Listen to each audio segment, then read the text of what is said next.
Welcome to the Landscaping Podcast. My name is Joel Barnett and I'm your host. And today's episode, I think, is the 36th of the Instagram lives that we've done. And out this week is another duo with Em Rice from Embrace Gardens and Jodie O'Toole from Bay Design Gardens. So they're both on together. And I mentioned it at the start of the episode, but it's the ideal episode because it's educational and entertaining. So there's a bit of laughing going on there. First time teabagging has been mentioned in one of the episodes, so it's well worth a listen. We've got 8 questions in today, so if anyone's got any, chuck them in down the bottom as they arise, and we'll answer them next. But the first question is from Matthew at Richer Earth Landscapes. He said, how quick do you try and get quotes back to clients?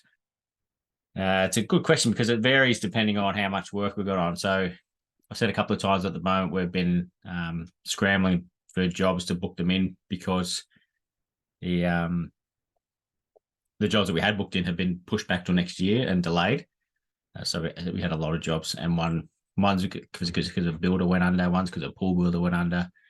Sometimes there's delays on jobs, so that's another one is because of that. So there's been varying reasons. So we've been able to do a quote, like the client will call me up, I'll come out and do the quote that day or the next day, and I'll get the quote back to them that night and then book it in for next week. So there's been a couple of those in the last few weeks. But generally it'd be a week to get a quote back. But as I said again, it depends on how much work you got booked and how badly you want the job. So the more you want the job, usually the quicker you'll get it turned around. Because the quicker you get it back to them, the more chance that the client will say yes to you. They may ask multiple people for a quote, but you could potentially get the quote back to them in time before they've even had someone else go out there. So another thing you want to do to win jobs is if someone calls you wanting to come out for a quote, get out there as soon as you can, so you can get that ball rolling and they're less likely to be inquiring with other people. And then, the only reason I don't get quotes back quick enough is just because of not prioritizing it. So you could mention it that you're going to get it back to them at a certain time, or just get it back to them as soon as you can. But make sure that you don't get it back to them after you've said you will. So if you say you'll get it back in a week, make sure to get back in a week, or let them know that you won't. So the communication is key there. Robertson Landscape Designs wants to know what teabagging is, but you'll have to listen to the episode that comes out tomorrow to hear what that is. There turns out there's more than one definition of it, and it's not just dunking a tea bag in a cup of boiling water. There's more than one way. Zane Gertz said, I'm currently running a small garden maintenance mowing business of 3 years, but I'm hoping to transition into landscape construction. I'm planning on enrolling into a landscape construction course.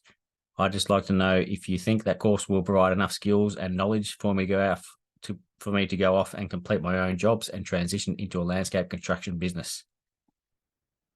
Without knowing, it's hard to say without knowing what the exact course is, but any course that you do on landscape construction, if you've got a garden maintenance business, is going to help improve your skills.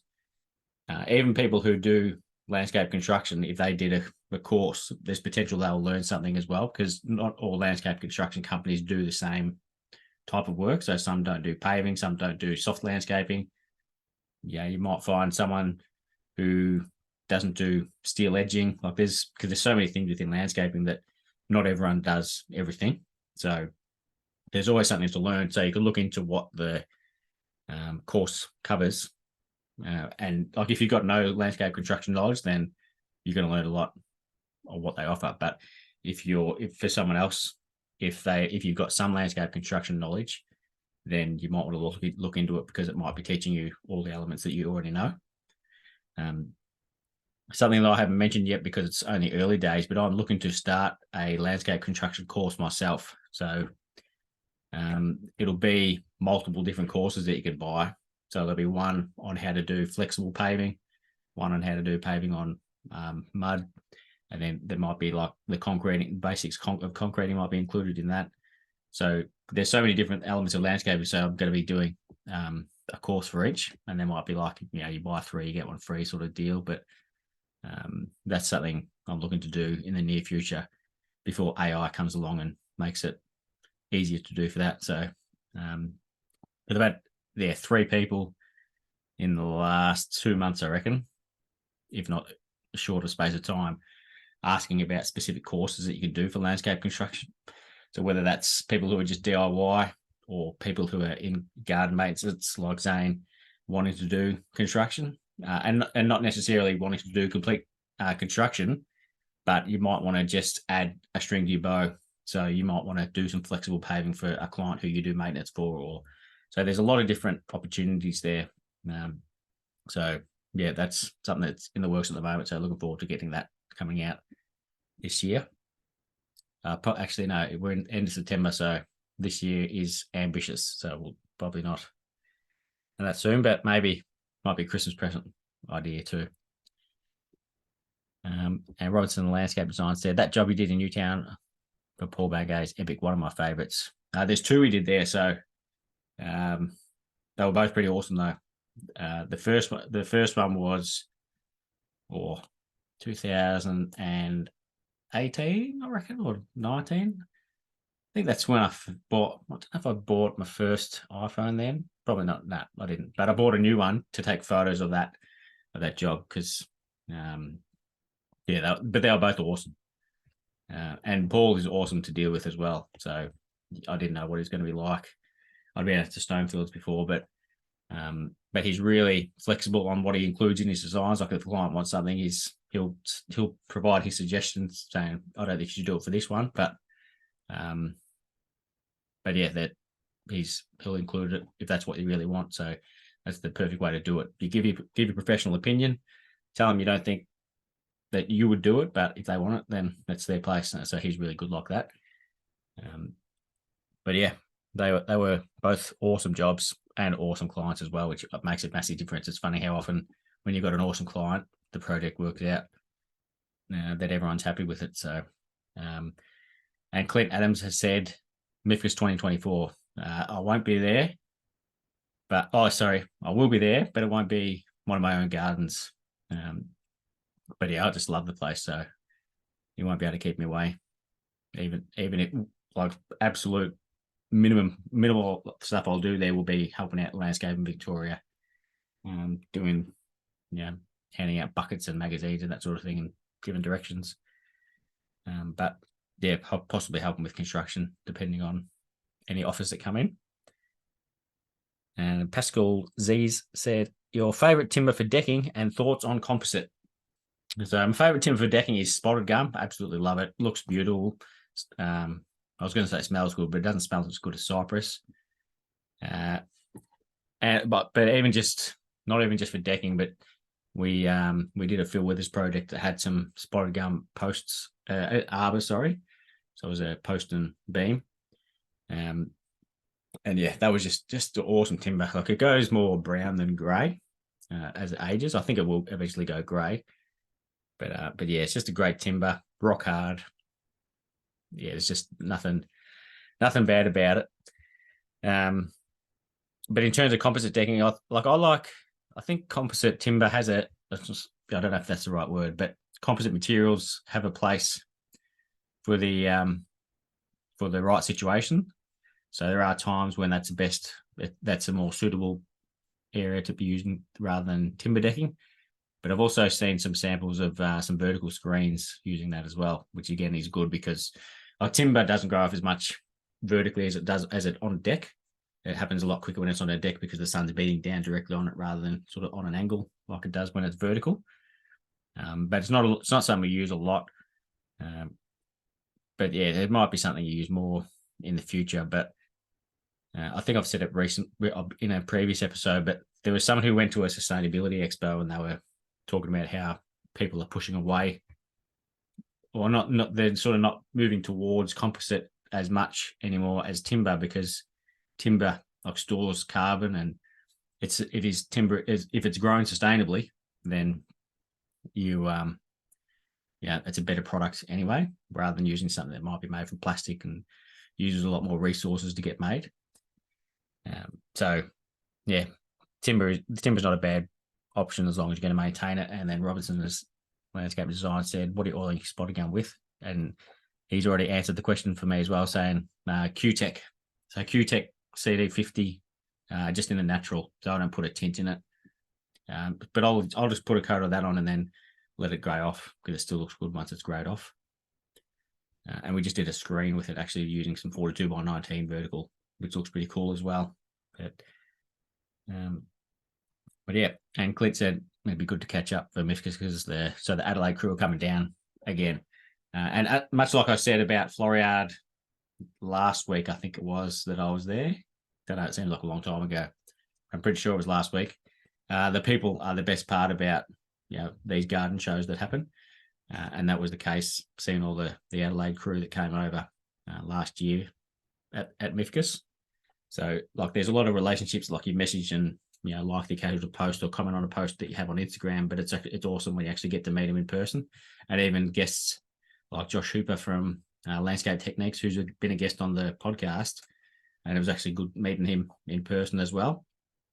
So, yeah, it's good. And there's been people I met there again who I met them there and then have had them on the podcast since. So, yeah, it's just a great place to meet great people. So that's one of the reasons you can't keep me away from Mifkas. And Greg from Outside Space said, whatever happened to the old school buffalo lawns? Should it make a comeback?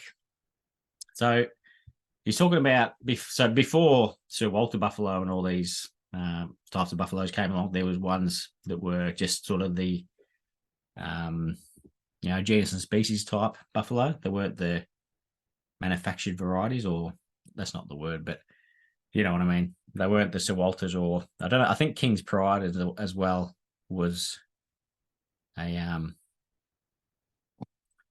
right on the tip of my tongue. I can't think of the word, but I think they're more the ones that are engineered is not the right word, but the ones that they make now are more soft leaf buffaloes, and the other ones were more coarse and rougher to sit on. So that's why people didn't like them, because they weren't that comfortable. You didn't want to roll around on them. But yeah, that's what we used to use back in the day. But then everything gets changed and improved, much like Tiff Tuff is getting more popular now. So the zoysia grass looks identical to couch, but it stays greener. So, or is it a Bermuda grass? I think. Yeah, it could be a Bermuda. They could even be the same thing. I'm not too sure. But yeah, I don't know what happened to them, but they obviously weren't as popular. Next question is from Tom Lynch, saying, how long do you spend on an average quote? I reckon an average would be, is there some, we'll do, yeah, like the average project we do might be 150,000 at a guess. So those projects would probably take 2 hours, I'd say. Like if you sat down, went from point A to point B, probably, yeah, at least 2 hours. And that includes writing it up. Other quotes can take half an hour, include writing it up. And I reckon the longest might have been 3 or 4 hours. So again, so going back to the first question about how quickly do you turn them around, it really just does come down to your prioritizing, because if it takes that long, you could do it in a day. Once depending on what day it is, like if you're doing it on the weekend, it could be a bit hard if you're trying to call up and find out some prices off some things, which you should be doing, rather than just assuming what the prices are like I do, and then possibly losing money. But yeah, it doesn't usually take any more than a couple of hours. But I do let them build up, thinking, and then you think, I've got these quotes to do, and you just think I'm way too busy, so you don't start on any of them. But then when you actually do one and you do it in an hour, you think, that actually wasn't that bad. So I probably should have done that sooner. So then you can just send it off and have something else off your plate, something else ticked off your checklist.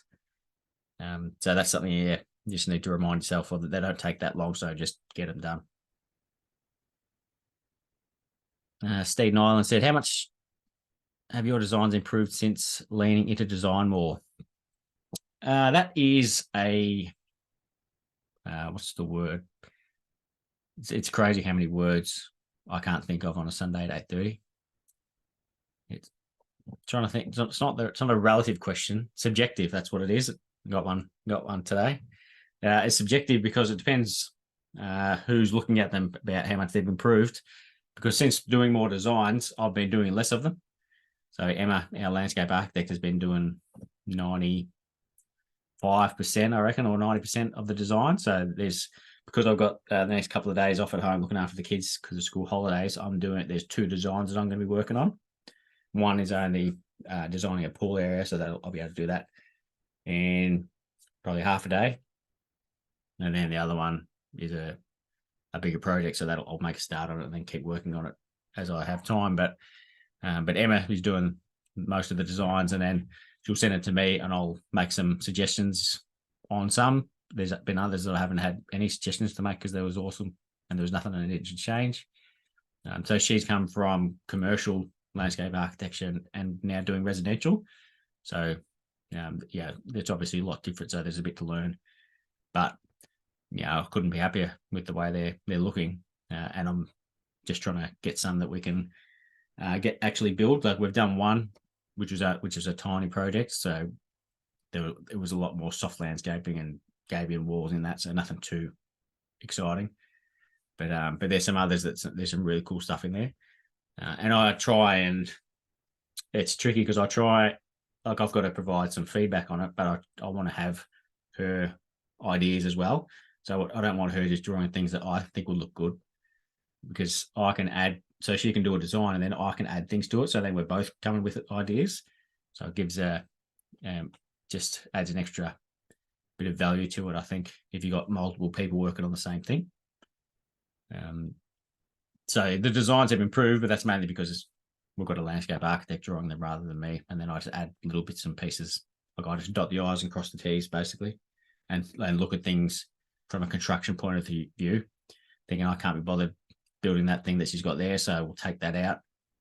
Just little things like that. Simon from the Planet Space said, how much more profitable / efficient would you be if you took all of your own advice? I would be a millionaire if I took my own advice. But that's like most things in life. One of the first business podcasts I started listening to was Gary Vee, and he talks about in that 99.9% of the people who will listen to his podcasts don't act on the advice that he gives out, and I'm the same for myself. So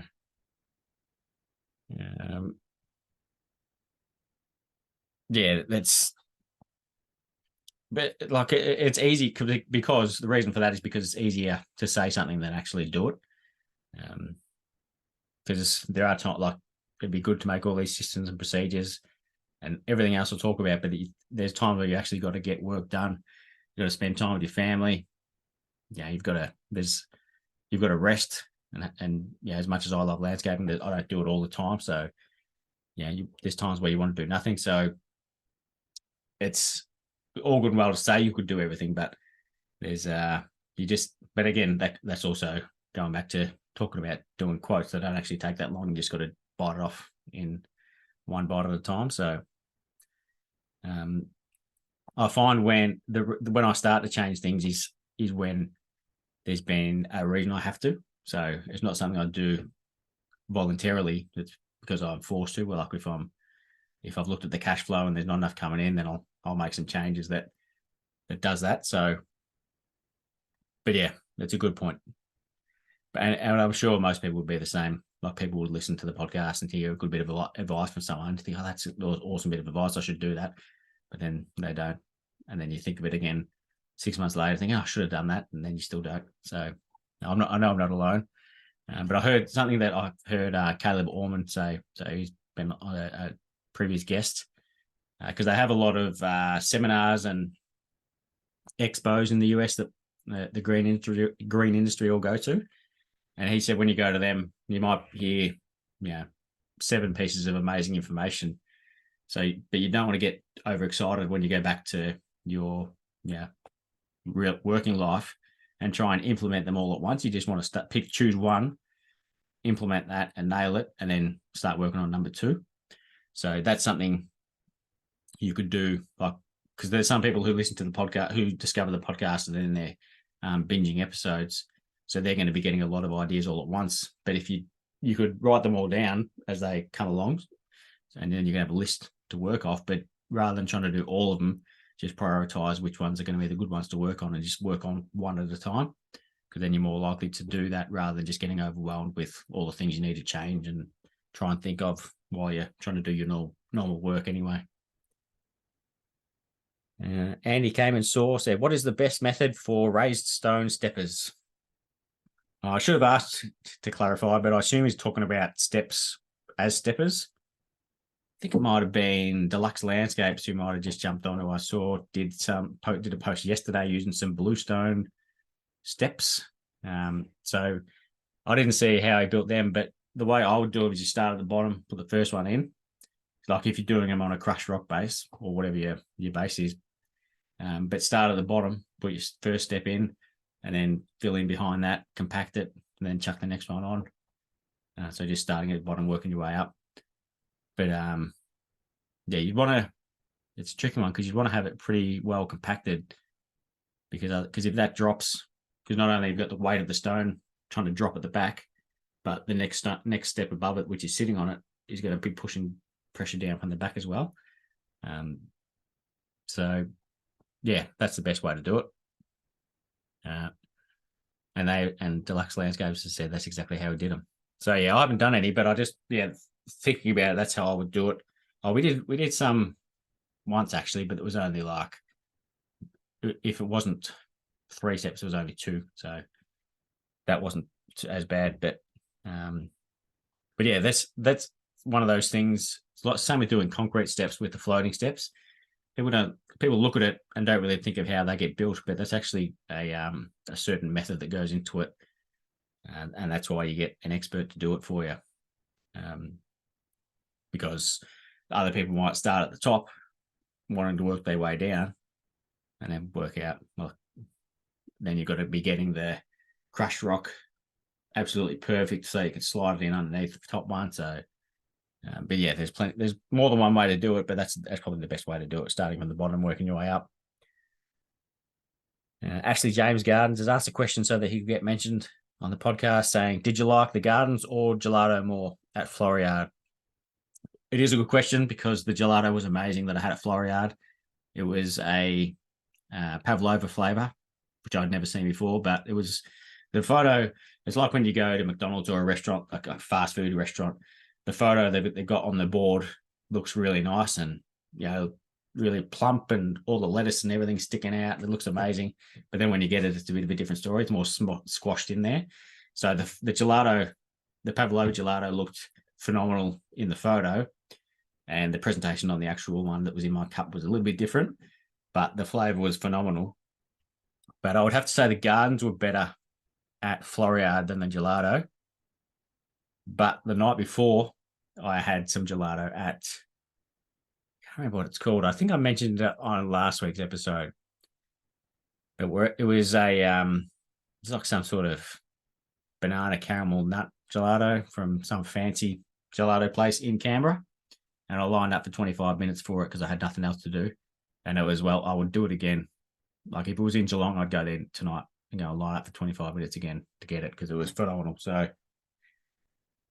Canberra is the gelato capital of the world, as far as I'm aware. When I went to Singapore, there's a lot of places there that had it too, which is pretty impressive. But yeah, nothing beat. That was 2 experiences in Canberra, and they were both amazing. So if you like gelato, you should go to Canberra. And last question from Fig Landscapes, who is actually I saw tonight he's released a book. So I'm going to message him tomorrow and see if he's keen to come on the podcast because I love that idea. So he's done that to help people wanting to sort of do their own. I think it's more design or more about garden building. So it shows you how he would go about it, and there's some more advice there. I haven't looked into it a lot, but it looks like it's a one of those online books called ebook as well, which makes it a lot more accessible. So I reckon that's a great idea. And the guests on this week's episode, Emma and Jody, but they're sort of together because Emma's doing a course teaching people about design as well, and Jody's helping them out with that. So there's a lot of people who are looking to educate other people in the industry, which I think is awesome. So it's not just the normal sort of TAFEs and unis who are teaching people the things that they have to get taught. They've got to meet certain criteria, and it's a little bit sort of like ticking boxes. Whereas now it seems like there's a lot more experts and creative experts sharing their knowledge, which is, I think, is an awesome idea, and that's a much more exciting place to learn from than in a classroom. So I think it's great. Fig Landscapes has done that as well. But his question was, do you take your smoko from home or buy it? And do you go yourself or send the apprentice? First question I would have to return fire with is, what is smoko? We don't stop at all. We don't stop for smoko or lunch. That's something that Sean McDonald brought to InStyle when I was an employee. He came over and he was running the jobs. So it was just me and him and maybe one other apprentice. And he said that he doesn't stop for smoko or lunch. And I thought that was just wild. I thought he was just the hardest taskmaster to come across, thinking, what is this psycho doing, not stopping for smoko on lunch? But then gradually, and obviously I could if I wanted to, and that's the same for my employees, but I always just felt heavy after sitting down for lunch, and you don't get paid to have lunch. So you're just sitting there for half an hour or 45 minutes, and then you've got to get up and start going again. So it took me a bit of getting used to, but then I just think it's the best thing ever. So I don't have anything. Occasionally, if I'm driving around, I'll stop at a servo and grab an iced coffee. But somehow every now and then a caramel slice slides in there as well. I don't know how that gets in there, but just accidental, I'm sure. But yeah, I don't take anything from home. Couldn't think of how many years it would be since I did. There was a time when I was taking what was it? Carrots and celery and hummus. That was a good combo. I had a little lost the word for it. What are those things you put coffee in and soup? A thermos. Had one of them with the hummus in there, so it didn't go off. But the guys, so the way we do it, the guys you can stop and have something to eat. Like, I don't ban them from having food during the day. So they do, most of the time they will stop and have something to eat. But it's not like an official 15-minute sit down at a certain time where everyone stops at once. It's just, you feel hungry, you can have something to eat. But all my guys bring their own, so they don't go and buy anything. But yeah, it's insane the amount of productivity you'd lose. Well, that's what it feels like. You'd lose a lot, but there might be someone who says that by replenishing your energy, you're actually more efficient after lunch. But yeah, you do what works for you. Sometimes you don't need to stop, and sometimes you have to if you're working really physically. But yeah, I've never sent anyone to get it anyway. Because I'm usually driving around in the truck, so I'd be getting it myself. But no smoko or lunch officially, but just snacking as you need to. So that was the last question for this evening. And as I mentioned, we've got Emma Rice and Jody O'Toole as a combo on this week's episode, and it's a fun episode. So hopefully you enjoy that one, and thank you very much to everyone who asked a question, and we will see you next week. And one more thing before I go, actually, something that I couldn't be more excited about happened during the week for Geelong Landscapers, where Scott from Latham Landscapes, he started, like I've mentioned in some previous episodes, he started an Instagram group message for Geelong Landscapers and organised a dinner catch-up, just for catch-up and talk about landscaping or whatever for the Geelong Landscapers. So yeah, I've experienced firsthand how simple it is. Someone just starts a group, adds people, and then other people can add other people to it as well. So we're going to be catching up next week, I think it is. So any Geelong landscapers looking keen to come along to that, shoot me a message and we'll add you into the group. And if you're another landscaper or designer and thinking about you'd like to have that sort of group where you are, just start it with yourself and one other person or a group of other people that you know in the area, and then it's just going to grow from there. So it's awesome from Scott for doing that. And he's actually worked for some interesting companies too prior to starting his business, so I might get him on the podcast as well because he loves to chat. So but yeah, that's it for this week, and we'll see you next week.